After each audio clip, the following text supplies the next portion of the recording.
I want to start by talking about the ethics of minimum wages. We'll move on from there to some other workplace issues. What is the minimum wage in Texas? $7.25, right? Isn't it $7.25? Let's put that up here.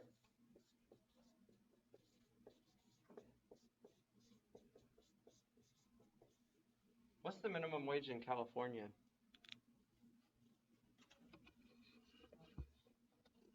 Higher than that.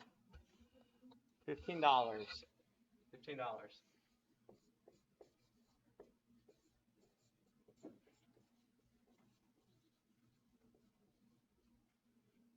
My wife and I visited South America last summer, and we went to, she grew up as a missionary kid in Bolivia, so we went to Bolivia and visited some of her old stomping grounds. What's the minimum wage in Bolivia? Does anyone want to take a guess?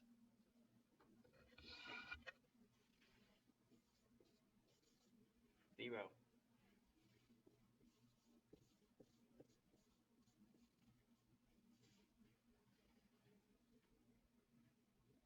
So which of these jurisdictions would you as a worker rather live under?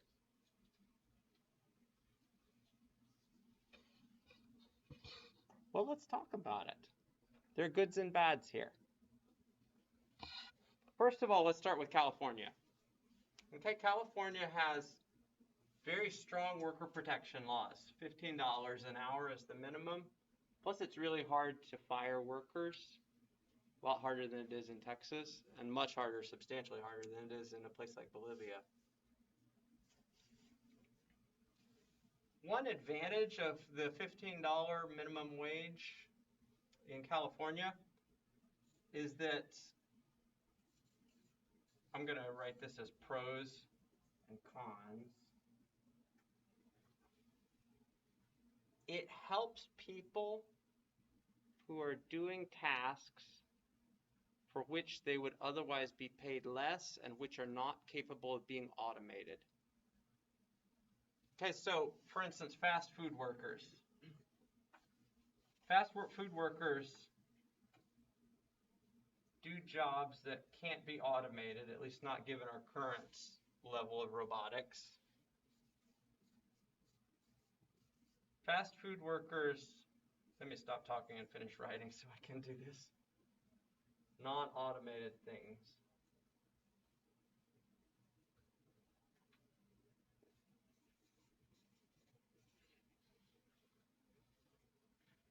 Fast food workers would not get paid $15 an hour if it weren't for minimum wage laws. Overall, it's a good thing for people like that who have jobs in an industry like that. It's a good thing for people in retail. Most retail jobs pay less than this. It's a good thing for people in the restaurant industry. One group that it's not good for, though, are the people who are unemployed.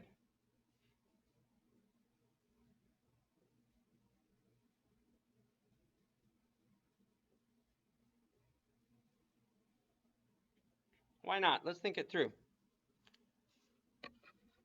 If you run a business and the state passes a $15 minimum wage law,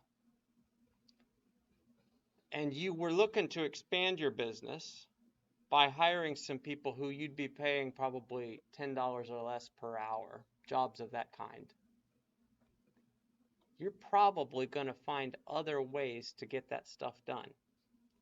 Maybe you'll outsource it so you get it done elsewhere, or maybe you'll automate it, or maybe you just won't expand that part of your worker base.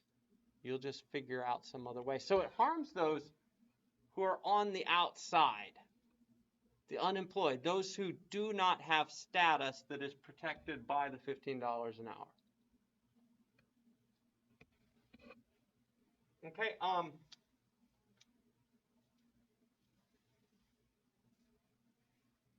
a high minimum wage like they have in California tends to require substantial taxation from the wealthy.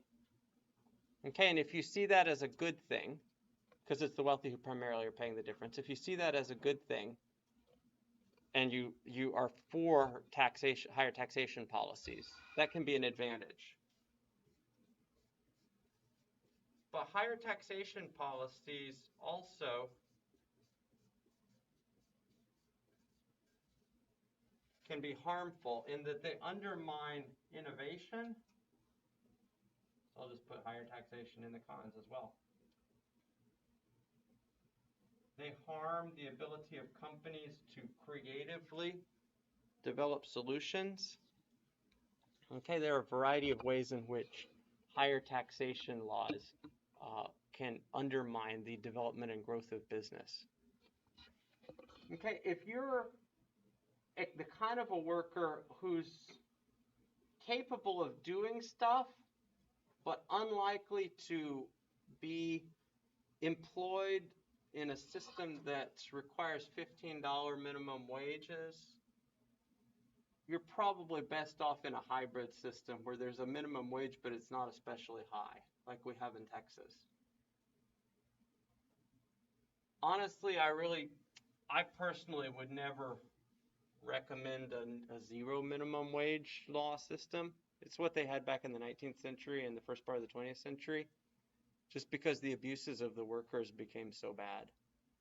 It really does get down to, when there are no minimum wage laws, it really does get down to 20 cents an hour or whatever will be the bottom possible thing that the employers can charge or can pay out in their asymmetric negotiating power. Okay, most of us have had minimum wage jobs, yes? What are some of the places we've worked before? Mackenzie, where have you worked? Chick-fil-A? Okay, as a cashier at Chick-fil-A. Was that on campus here? Oh, elsewhere. Okay. Murray, where have you worked?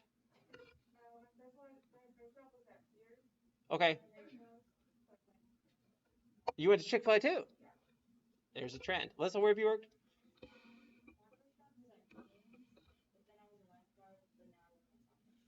Okay, so we've done a lot of work in fast food, it sounds like. Freddie, where have you worked? You've never worked? Okay, that's cool. No worries. Anybody else? Where have we worked? Yeah. Okay, sure. Sure. Most of these sound like minimum wage type jobs, or just a little above minimum wage. I'm just like, and there's no shame in that. That's cool. Look, these are jobs that people can do without a degree, and there's no shame in that. That's totally cool. Most of these are also jobs that employers would try to automate if they could, if the minimum wage went higher. Okay. However, if there were no minimum wage at all, you guys would probably have gotten a lot less than $7.25 an hour. Chick-fil-A tries to usually pay a little more than the minimum wage, I think. What do you guys remember? Do you mind saying what you were paid? Got $8? Well, that's not much more. Okay. That kind of a job without a minimum wage law would have been a $2 an hour job. Like really, if it's Bolivia and they can get away with a zero minimum wage, they really will pay that. Any comments or thoughts? Oh, go ahead.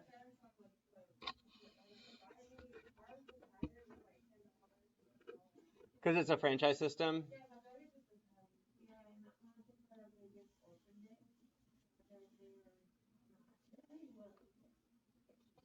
Oh, they're trying to like drive a hard bargain because they figured more customers would come in because it's.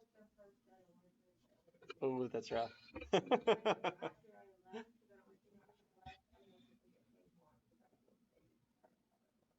I am floored by the popularity of that place. There's a Chick-fil-A over by my house, and I was driving into work. I commute into work about 6:30 in the morning, and the line was out the parking lot and down the street at 6:30 in the morning for this place. Unreal, unreal. Yeah.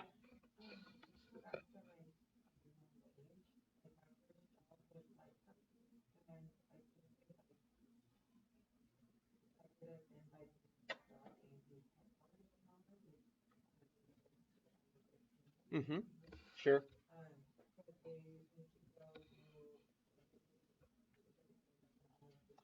Oh, high upfront costs. Oh no. No. Yeah. Yeah, word to the wise, avoid those jobs where you think the duration of the job won't be more than a few months and it's a high upfront cost kind of a job. Yeah. Um, quick question. I guess we are in Texas and Texas is conservative. Comparing Texas and California, would you personally probably be better off under a system with a high minimum wage law, or would you be better off under this sort of a system where employment is more flexible? We're in Texas, so probably most preferences for Texas, is that right? That is an important result, and I neglected to put that up here. An important result of high minimum wage laws is the inflation in consumer goods and in housing and in all sorts of other things. Yeah, that's right. It's a lot cheaper here in Texas.